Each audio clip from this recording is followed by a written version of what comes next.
What's up, everybody? Welcome back to Elite Reptile Industries. Just another video, quick, down and dirty on ball python feeding response. Sorry, yes, I know I have a box cutter in my hand. I was doing some work here in the snake room. Sitting here on the couch in the snake room. When I first got into ball pythons a long time ago, I heard a lot of people, the main reason why people got anxiety, got rid of their ball pythons, ended up killing their ball pythons was because that their ball pythons wouldn't eat. Well, I think it's important to understand normal feeding behavior for a ball python, not normal feeding behavior for a ball python. In this video, I am going to go over normal feeding behavior for a ball python. This is going to be on frozen thawed prey. Now, I will do videos in the future on live feedings. However, I don't typically feed a lot of live unless it's to some of my smaller snakes because some of them just won't eat frozen thawed at that age. I do have a couple older snakes that will also only take live prey. And however, you have to be willing to do that if you're going to own ball pythons. Have to understand that they might only eat live prey. You're going to see me do this in every single video. Number one, there's going to be people that are going to pick out things that I do in my video that I shouldn't do, or that you wouldn't do, or that Joe wouldn't do, Sammy wouldn't do. I don't care. Okay? In this video, here's the things that I'm going to probably hear in the comment. Number one, why do you use aspen bedding? I've used aspen bedding since Christ was a carpenter, and I've never had any issues with it. It's always worked out with me. I've only had one bad shed in as long as I've ever used it. And probably that was more of my fault because I didn't soak the snake, not soak the snake, but wet the bedding down when I saw signs of him going into shed. And we'll get into that in a different video. Second, you're not using tongs when you're feeding your animals.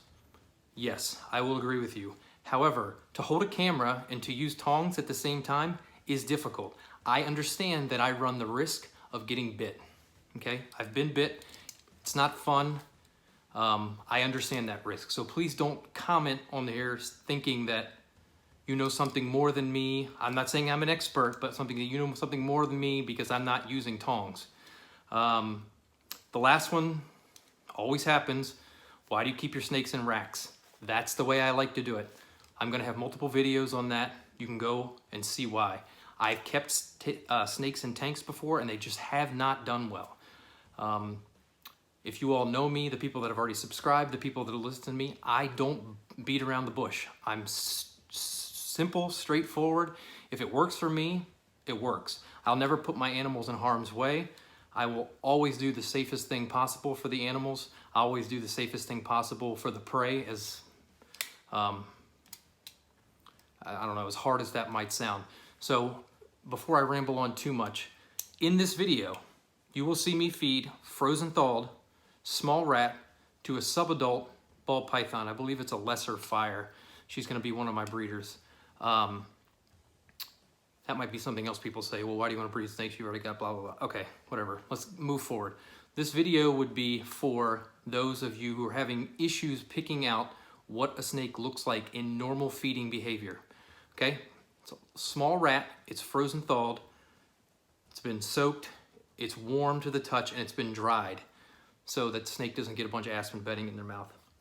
In the video, you'll see the snake is not up to, it doesn't notice that it's getting ready to get fed. Most of the time, I feed right down the lines of my racks, and most of them are waiting. That girl especially will typically be right there when I open her container to eat. You'll notice that when I open the cage, when I open the rack, she doesn't really know what's going on. I tap her on the back, and you notice that she doesn't go defensive. She doesn't S up and start striking at me, hissing at me, or anything like that. She simply senses prey. She notices that something is different. She turns, she locates the prey by using her heat sensing. And then once she locates the prey, she strikes and wraps the prey and eventually goes on to eat it. This is normal.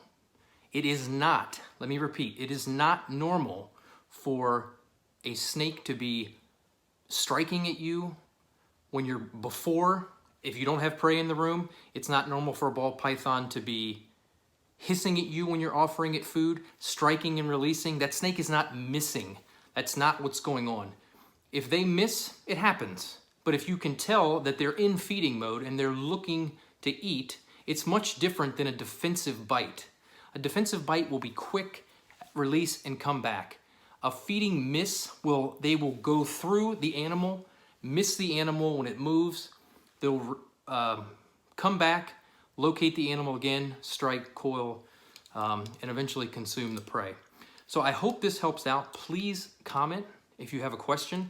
I'm going to do the best I can to answer every question in a timely manner.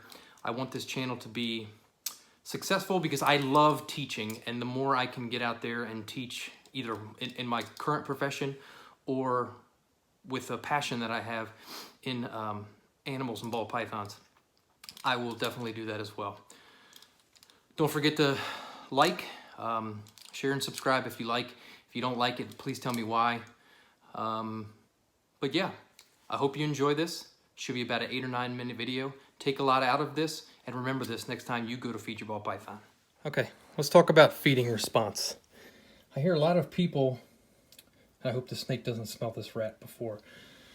A lot of people talk about the snake's just not eating, I don't do anything, frozen thawed, live, blah, blah, blah. Well, it's more based on the snake's condition, but I want to show you a normal feeding response in a subadult ball python. I'm not doing anything crazy here. This is just one of the racks that I've got for some of my quarantined animals. I've got a frozen thawed rat, and I want to show you the way the snake behaves. I've already pulled the water dish, okay? This snake clearly, right now, doesn't think it's going to eat, but she might be going into shed as well. I'm going to take a quick tap on the snake's back.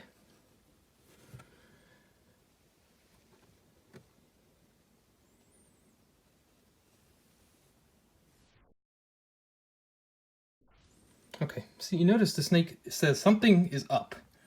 See how she perks up? She's smelling. She's wondering what's going on. She's trying to locate it with her scent. Okay, notice how her body language has now changed. She's now dialed into this. Something similar to I can't say a heat-seeking missile, but I'm hoping that I have this rat warm enough. I'm trying to do this. I'm kind of in a rush. But notice how she's now creeping along. She's kind of in attack mode. She's still trying to locate the rat. All normal behavior. Now she's located it, and it's done. Just give the rat a couple quick shakes. I'm not one of these people who like to take the snake's teeth out by wiggling it, but I do like to give them some type of stimulation if they're feeding frozen thawed. Okay, so that's not the greatest picture. So kind of recap. I want people to see the snake's not striking, pulling away, striking and pulling away like it's defensive. This is normal feeding behavior. They notice something, they locate it.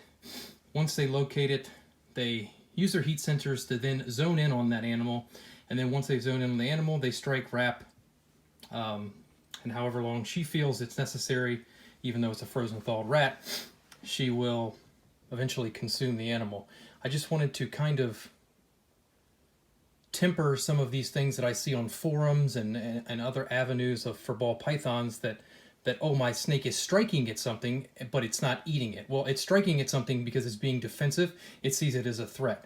At no way, shape, or form did this ball python see this as a threat. This is about a 800-900 gram girl. She's eaten excellent for me. She'll be one of my breeders.